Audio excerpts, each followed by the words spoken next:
Welcome to the Containment Zone. The mist never arrives with noise. It simply is, thicker than silence, more deliberate than time. On the nights when it comes rolling down from the cliffs of Orkney, something else walks with it. Something that doesn't gallop, but drags. That doesn't breathe, but whistles through the jaws of things long dead.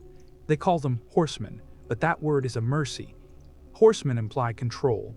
These are no riders. SCP-3456 is what remains when land forgets it's dead, and memory comes ashore wearing hooves.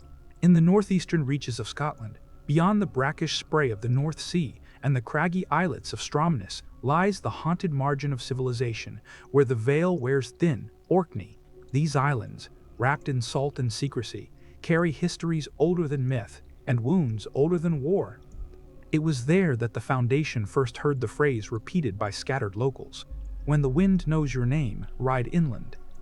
The initial incident reports arrived in shredded pages, notes from a joint excavation team working on a Neolithic burial site known as the Ring of Brogar. They were found days after contact ceased, buried under layers of peat and seawater, though the land itself had not flooded. Their tents were torn, but not collapsed. Equipment was untouched. All 5 team members were gone, except for a single thigh bone wedged into the ground like a stake, with deep hoofprints surrounding it in an impossible spiral. The Foundation dispatched MTF Theta-5, the Rough Riders, under the assumption that a biological predator was responsible. Upon arrival, agents encountered no animal, no scent, and no signs of struggle, but the fog, thicker than forecasted, had a strange smell, like rust and burnt sugar. That night, the first death occurred. Agent Marin was last seen patrolling the southern ridge. His helmet cam captured a low vibration, followed by rapid disorientation, until all visuals dissolved into pulsing static and one repeating phrase, "There's something breathing through the ground." When they found what remained, it wasn't a body. It was his uniform, standing upright, filled with salt. In the days that followed, the pattern repeated. Not a creature stalking prey, but a force reclaiming names. It was as if the earth had remembered who was trespassing. It was as if the mist was speaking, and it had memorized the syllables of every intruder's identity. From the local folklore archives recovered by the Foundation's cultural liaisons, a legend resurfaced: the Knuckleavy, a skinless horse-shaped revenant that emerged during famines and plagues. But this was older, more deliberate, less myth, more ritual, less horror, more enforcement. Each appearance followed the same cadence: fog after sunset, a temperature drop, and the distant sound of hooves on water. And then, silence. It was only after subjects were taken that signs emerged. Mud traced along ceilings, the sound of chewing from beneath floorboards, bones misplaced in geometrically perfect spirals. Dr. Elspeth Brodie, the leading anthropologist embedded with Site-77's Special Affairs Division, began connecting the events with ancient funerary rites. She noted the peculiar orientation of the hoofprints, always pointing away from burial mounds, never toward them. "They're not hunting," she said. "They're retrieving." The next evening, her voice was recorded repeating the phrase, heard in the fog, "When the wind knows your name, ride inland." She was found at dawn, buried upright in the tidal sand, eyes open, facing the mainland. There is a point in a man's life when the ground beneath his feet no longer agrees with the direction of his thoughts. That is where the Foundation found itself, charting an island that rejected maps, language, and the notion of being known. Orkney, as understood by satellites in ink, was stable, but the topography reported by agents during each manifestation of SCP-3456 showed violent distortions: roads that curved into themselves, fence posts that split into mirrored halves, graveyards appearing where none had been recorded. Repeated aerial imaging revealed no such alterations. Yet each time, boots on the ground told a different story, an island rearranging itself to confuse memory. 3 kilometers east of the Ring of Brogar, agents established a forward surveillance post codenamed Ashroot. Constructed in a pre-cleared sheepfield, it lasted precisely 3 nights. On the 4th morning, all internal footage had ceased. The structure itself was intact. What had changed was the surrounding geography. Where once there was pasture and forest fringe, there now stood a shallow depression carved into precise rings, like the stump of an impossible tree.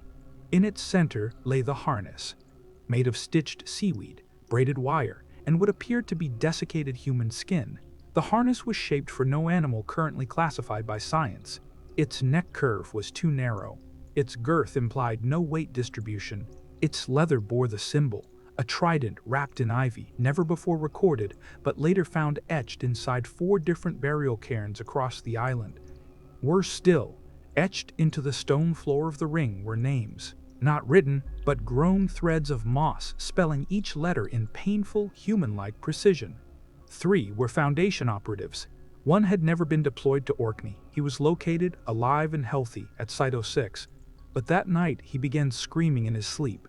He clawed at his ears. When sedated, he muttered, "I felt them measure my breath with a bit and bridle. They rode me out of myself, and I couldn't scream in the right direction." He was placed under permanent observation. 48 hours later, he flatlined, body intact. No wounds. Just teeth impressions on the inside of his ribcage, as if something inside had tried to ride him from within. It was around this time that a recurring pattern emerged. Every host site, every instance of SCP-3456 activity coincided with meteorological anomalies, not storms, but inversions, where warm sea air would be trapped beneath colder strata, an inversion that, under normal physics, should not sustain mist. But here, it did, as if the fog was not forming, but arriving, as if it were already present, waiting just beneath the visible layer of the world. Dr. Brody's logs grew more erratic. She wrote often of a tower made of brinebone and bracken, appearing only in reflection. She reported it 3 times before her voice stopped registering on recording devices. Not just distorted, absent. Entire sections of audio where others were speaking, but her voice left no trace. It was described by others as clear, but playback revealed only silence. Her final written note, discovered inside a sealed glass vial beneath her bunk, read, "I think the wind has learned my name. I tried whispering it backward. It didn't help. Attempts to rotate personnel failed. Names began appearing on Foundation dispatch logs that had not been submitted. Files dated weeks in the future, assigning field teams that had not yet been assembled. The phenomenon escalated. Horse tracks inside locked armories, black moss growing in the shape of bridles beneath bunks, and the slow disappearance of paper names, erased not by hand, but unremembered by the systems themselves. The identity of each subject seemed to be harvested, devoured not in flesh but in documentation. Memory. Reference. By now, it had become evident, SCP-3456 does not merely appear to those who trespass, it appears to those who can be located by name. And the mist never comes without purpose. It comes when the wind remembers. The first time Agent Callahan saw the horseman, he claimed it was a mirage caused by stress. A figure suspended in the distance, half swallowed by the coastal fog, wearing what looked like a cloak of seaweed and barbed heather, seated atop an animal with no distinguishable anatomy. No hooves struck the soil, no breath plumed from nostrils.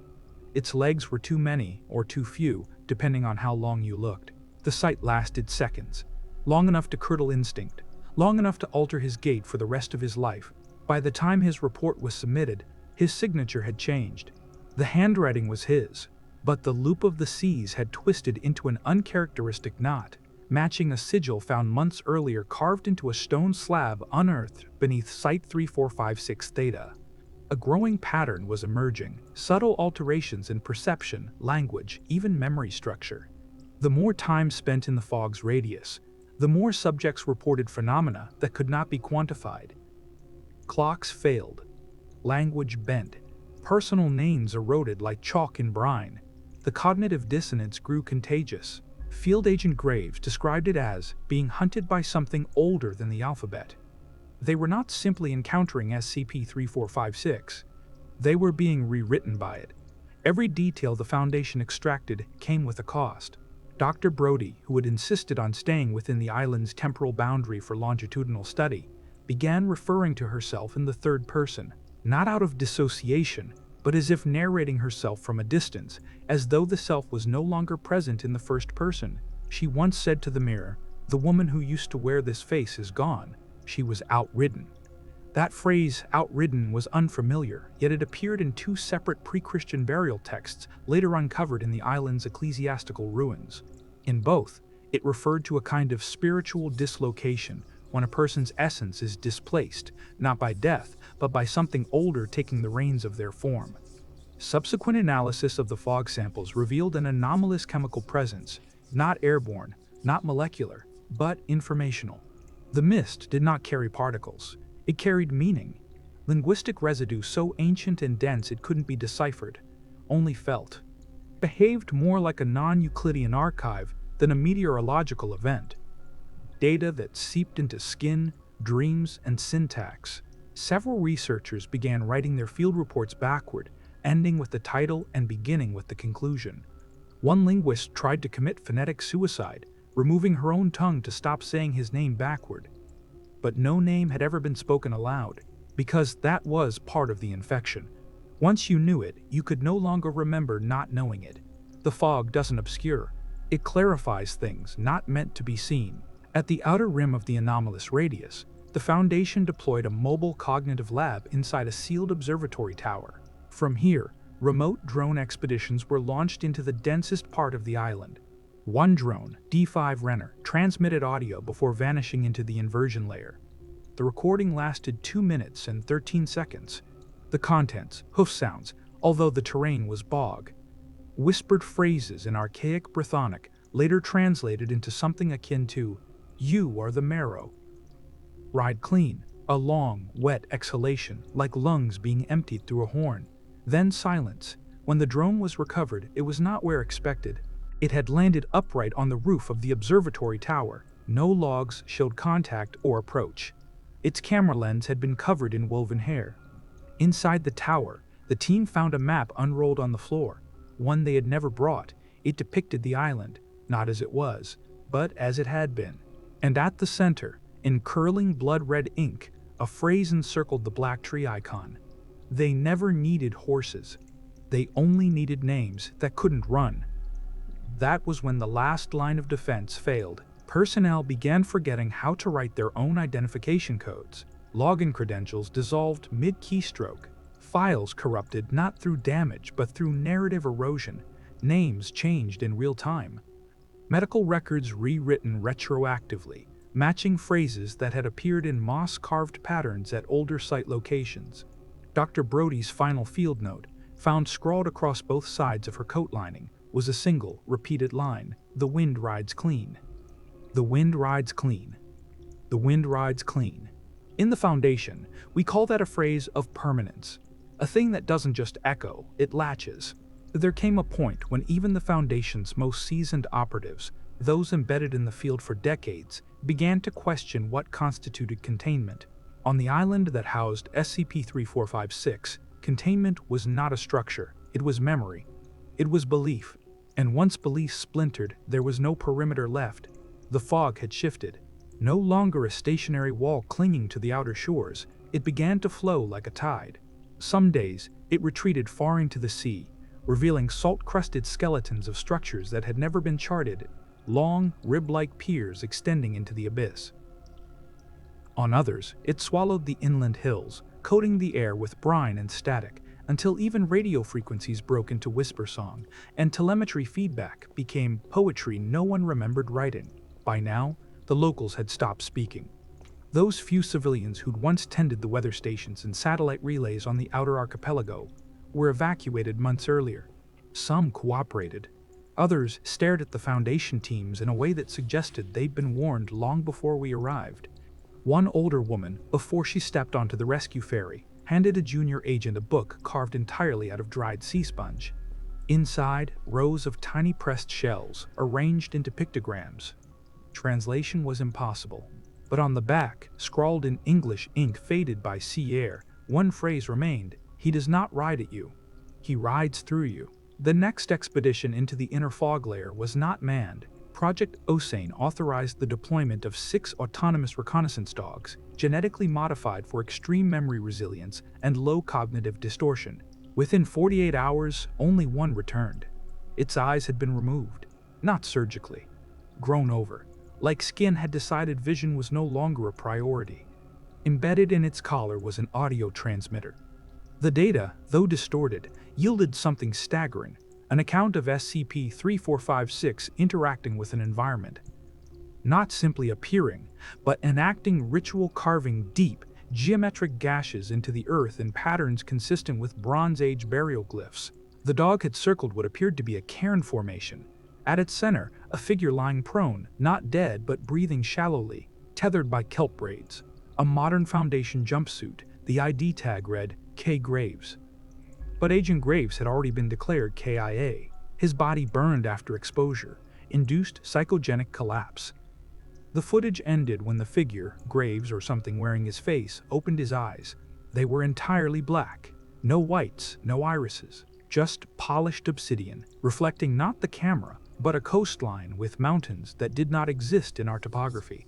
The notion of SCP-3456 as a singular entity began to dissolve. It was not a rider, it was not even a presence, it was a place. And that place wrote us. Archival teams uncovered early Foundation blueprints of the original expedition barracks constructed during Operation Viridian Fog, circa 1943. Hidden among the typewritten correspondence was a letter, never mailed, addressed to a Director W. Travers, who no record indicates ever existed. The letter, signed only with a drawn spiral, read as follows: Sir, the men are no longer sleeping. They gather at the shoreline in shifts, faces turned inland. They say the sun sets in the wrong direction. One of them brought back something. Not an object, a direction. The horses don't bleed, they evaporate. I believe our names are already written. Requesting immediate extraction. P.S. The wind rides clean. Those final 4 words have become a kind of lexical mold.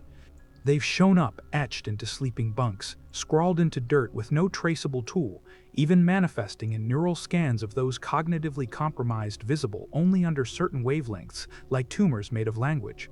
And then came the ritual. Not one of ours. The team stationed at Observation Outpost Theta 4 reported that the cliffside stones near the outer reach had rearranged themselves overnight.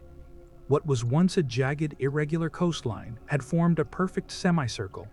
12 steps led downward into the ocean, where before there had been rock, now stood something more akin to altar-sea smoothed stone, with depressions resembling hoof prints, each carved with uncanny anatomical precision.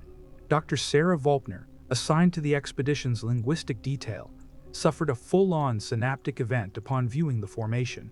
She later described it as a lexicon made of tidal force, a grammar of erosion.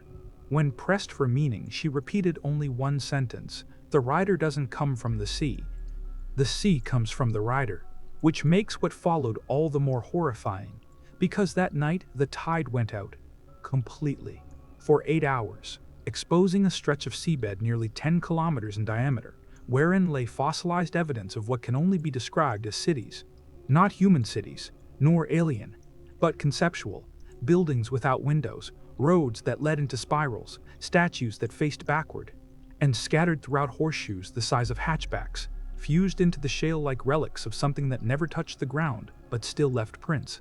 When the tide returned, it carried no seaweed, no driftwood, just horses' teeth, thousands of them, washed ashore in a perfect spiral.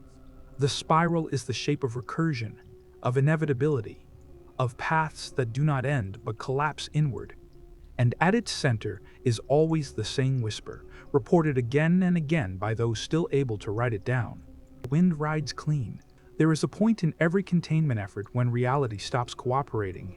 You stop hearing footsteps and start hearing patterns in the dirt. You stop seeing shadows and start counting them, cataloging which ones aren't yours. The Foundation doesn't talk about this openly, but we prepare for it. Psychometric conditioning. Dream pattern overlays, prolonged cognitive immersion.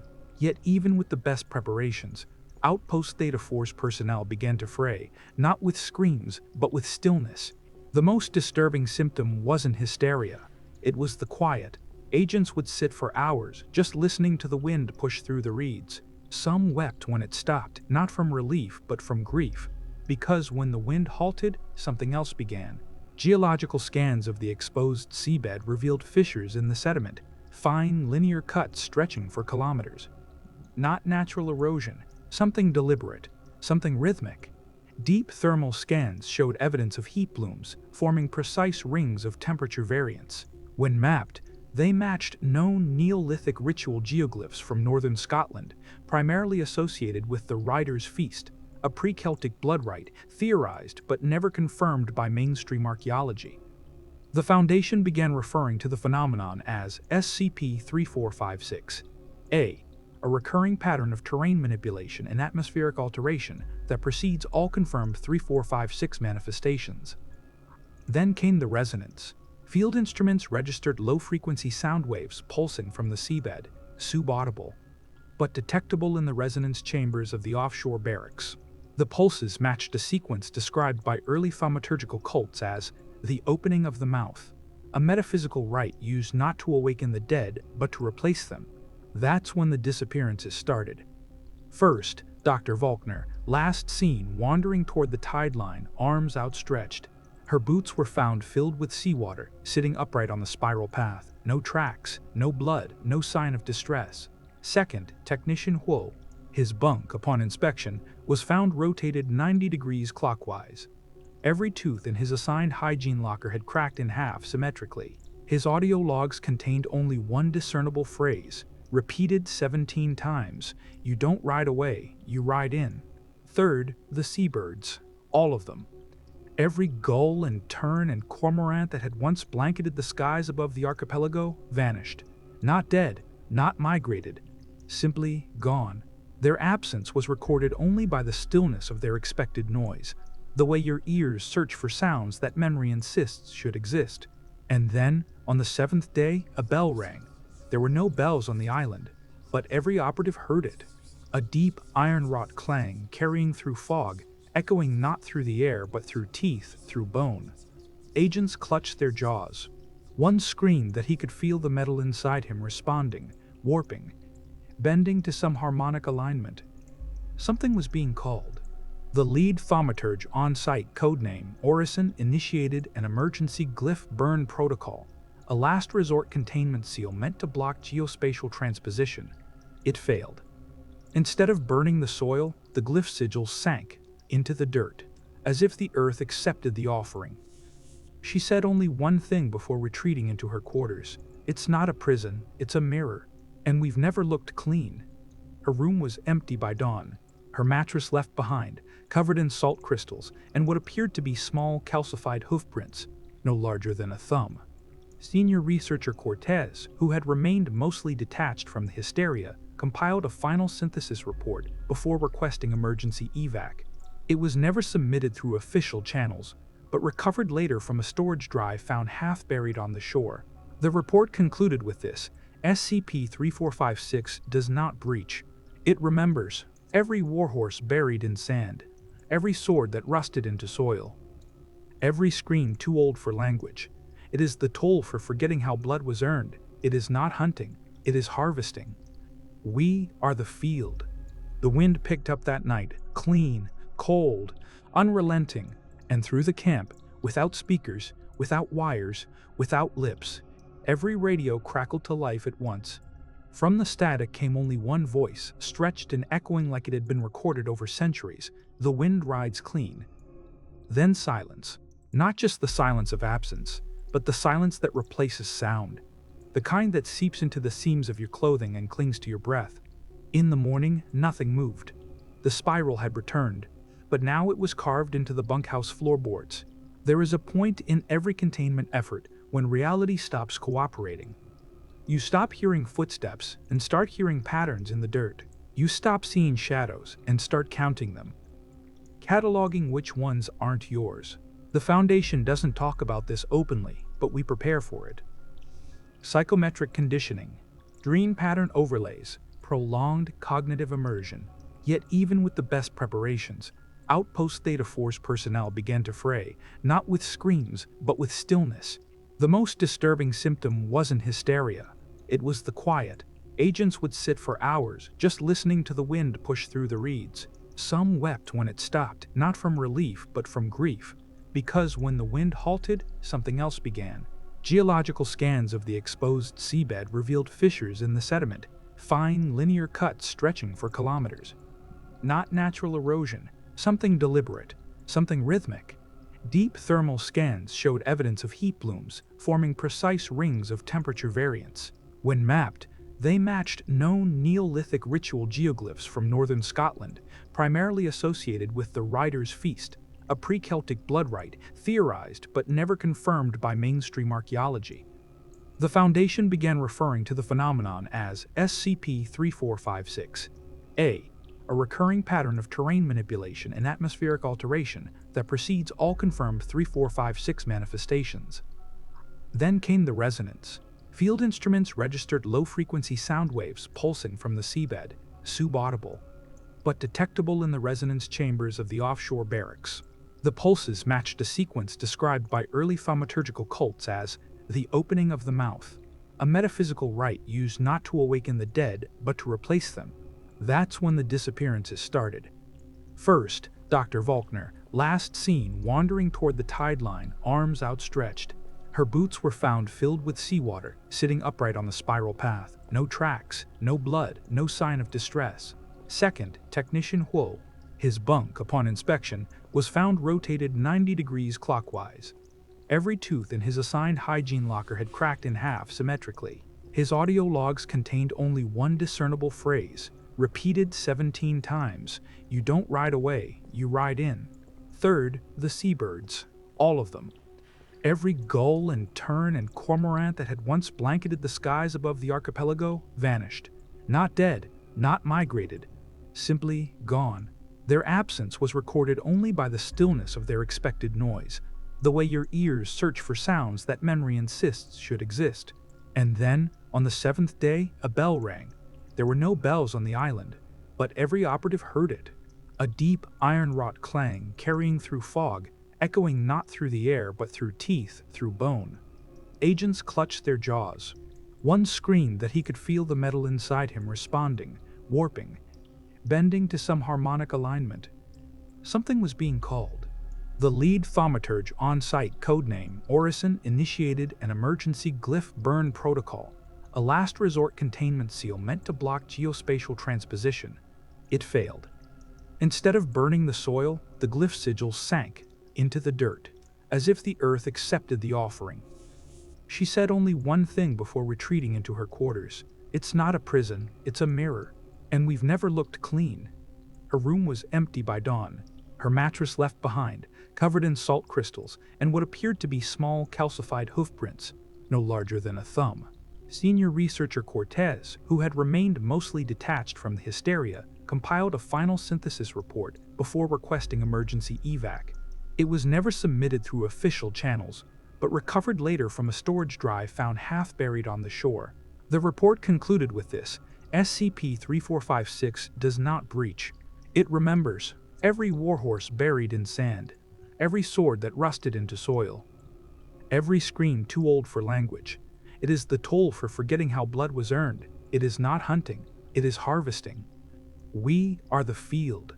The wind picked up that night, clean, cold, unrelenting, and through the camp, without speakers, without wires, without lips, every radio crackled to life at once. From the static came only one voice, stretched and echoing like it had been recorded over centuries: "The wind rides clean." Then silence. Not just the silence of absence, but the silence that replaces sound. The kind that seeps into the seams of your clothing and clings to your breath. In the morning, nothing moved. The spiral had returned, but now it was carved into the bunkhouse floorboards. 5-7? 5-7, shall I proceed with Block 6? Understood. Continuing with Block 6 of SCP-3456's narrative. This section will expand further than previous entries, deepening the philosophical undertones, sensory dread, and cosmic inevitability already in play. It will reinforce the SCP's ritualistic nature without contradicting any established facts. The phrase of permanence, "The wind rides clean," will continue to echo subtly. The horror must not peak yet, but it must rise. VIs, all roads spiral inward. It was Lieutenant Marrow who broke first, not in panic, but in poetry. A man not known for excess, not known for flair. His background was tactical, a veteran of containment operations, fluent in incursion protocol and breach psychology. Yet on the 8th day, he began reciting verses no one recognized, not even himself. Words that rhymed without meter, describing battles that never happened on Earth but still felt, remembered. They buried the drums in the bones of the hill, the reins on their tongues and the bits in their will. The hooves wrote the laws while the riders stood still, and the wind rode clean, oh the wind rode clean. He didn't scream when they found him. He was smiling.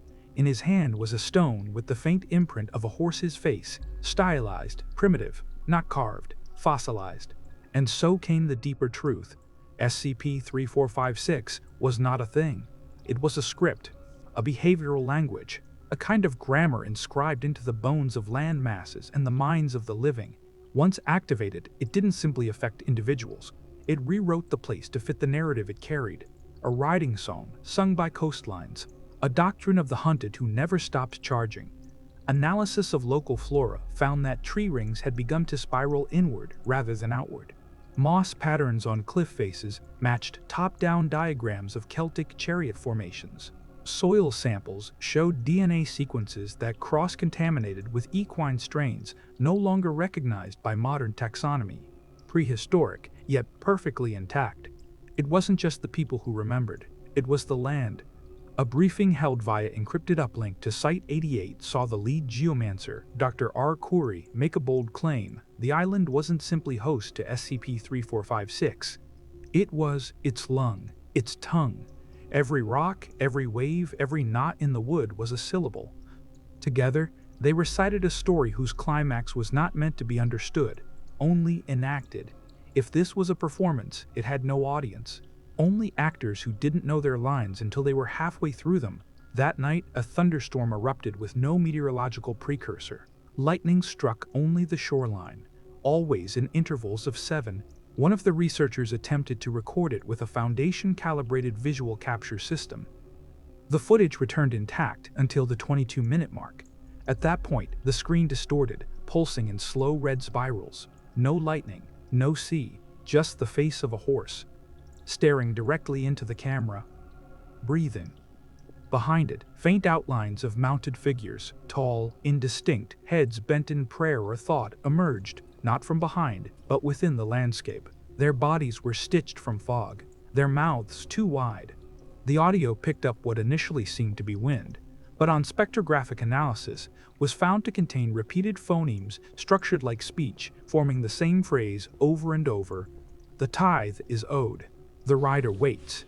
The wind rides clean. The researcher who reviewed the footage collapsed after 3 minutes. His handwriting was later found etched into the wall of his bunk, not with tools but fingernails. His final written line, "We are horses in waiting, all saddled, all quiet." By the 10th day, the outpost had no clocks. They had stopped ticking. Watches spun backwards. Even star tracking software malfunctioned, reporting constellations that had never been charted. Orion had been replaced with a ring of hooves. Ursa Major became a yawning horse skull. The mythos of the rider, once confined to Bronze Age whispers and recovered oral fragments, was no longer contained. It bloomed. And the Foundation, for all its strength and brilliance, found itself not locking down an anomaly, but performing a role in its theater. Attempts to leave the island failed. Boats didn't capsize, they didn't disappear, they simply turned around. Engines obeyed, compasses functioned. Yet without being ordered, without realization, every vessel made the same arc, a perfect spiral back to shore. One D-class attempted to swim. Half a kilometer out, they were found standing upright in the water, unmoving, eyes open. Their body never sank, it just stood, locked in place, held by something unseen beneath the waves. After 7 hours, it dissolved, not into blood or bone, but into foam, curling inwards and riding the tide back in spirals. Those aboard the main outpost called it the White Offering. From that point forward, no one dared touch the ocean. No one drank. No one washed. No one even dared look too long, because the sea didn't reflect them anymore. It reflected horses, lined along a horizon that didn't match this planet, this time. It reflected hooves, hundreds of them, carving patterns into sand that couldn't be washed away. A language older than sound, older than teeth. Dr. Lyle, assigned to mythocartographic analysis, summarized it best in a file that, while officially sealed, was leaked under anomalous circumstances through a corrupted RAIZ channel. Her words, "There is no breach, no event. The spiral is not the symptom, it is the route. SCP-3456 is the demand for debt forgotten. We owe not what we did. We owe what we refuse to remember. The writer waits. There is a moment unrecorded by the Foundation, undocumented in any official ledger, when the wind changed direction, not by degrees, not as a weather pattern, but as if something beneath it had turned. Personnel described it differently, though none shared their impressions aloud. One noted that her breath now came out before she inhaled. Another swore the dust on the window moved against the drafts. Even the automated sensor logs marked barometric readings that suggested pressure flowing from inland toward the sea, a reversal previously deemed geophysically impossible on the island. What they did not yet understand is that the wind was no longer a force. It was a pathway. The spiral, once etched only into soil and stone, now embedded itself into human behavior. Agents found themselves walking in arcs, never quite in straight lines. Dreams formed concentric loops, ending exactly where they began. Speech became circular, like rehearsed dialogue from an ancient script, and in the center of it all, something stood watching. Not a creature, not a god, but a consequence, the rider. Descriptions of SCP-3456's final stage, the entity in full emergence, are inconsistent, not due to psychological degradation, but due to the story reconfiguring itself to the observer. Every account differs, and yet everyone is correct. The rider is not one thing. It is the culmination of many forgotten things layered beneath centuries of denial. A warhorse with no bridle, a warrior with no enemy, a price without a debt. When it appeared, it did not charge. It arrived. One moment there was fog, the next there was form. Towering, soot black, limbs like roots driven through bone. Where its eyes should have been, only two deep indentations filled with soundless galloping. Its mane, tangled in windless air, wove itself from symbols unseen since the Mesolithic era, sigils of surrender etched in negative space. It did not breathe. It bellowed silence. The first to witness it fell, not dead, not unconscious, but still. Their eyes locked open, unblinking, as if watching a distant memory that refused to fade. Later testing showed their brain patterns had inverted, entering a recursive theta loop resembling those found in epileptic comas, but with rhythmic peaks matching hoofbeats. The rider did not speak. Instead, it imposed thought. A single message echoed through every unshielded mind. You did not ride. You led others. Now you ride clean. From the sea, foam crested in 7 spirals. On the island, instruments failed, not from overload, but from refusal. They simply stopped measuring, as if aware the event was not quantifiable.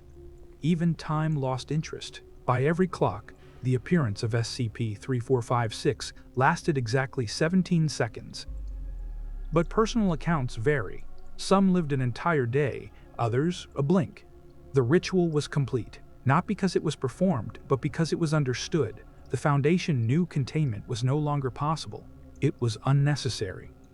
SCP-3456 was not invading. It had already been here. What had been mistaken for escalation was recognition, not breach, not anomaly, just memory. When Site Theta re-established contact days later, they found only spiral paths in the grass and salt lines on every surface, shaped like bridles. No bodies, no damage. Just one phrase, scrawled in Old Norse on every available screen: "The wind rides clean." To this day, every Foundation operative who spent time on the island has, at some point in the years since, vanished. None violently, none inexplicably, just gone like breath through a broken reed pipe. Each time, their quarters smell faintly of damp leather and peat. Each time, the wind changes. There are no recontainment plans, only avoidance and observation. Because the rider does not charge through gates, it rides through memories, through rituals left incomplete, through songs hummed under breath by children whose parents don't know where they learned them, through the ancient hoofbeats of guilt.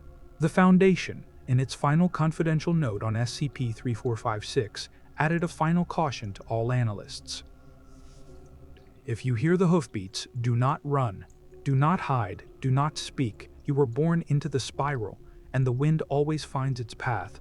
The wind rides clean.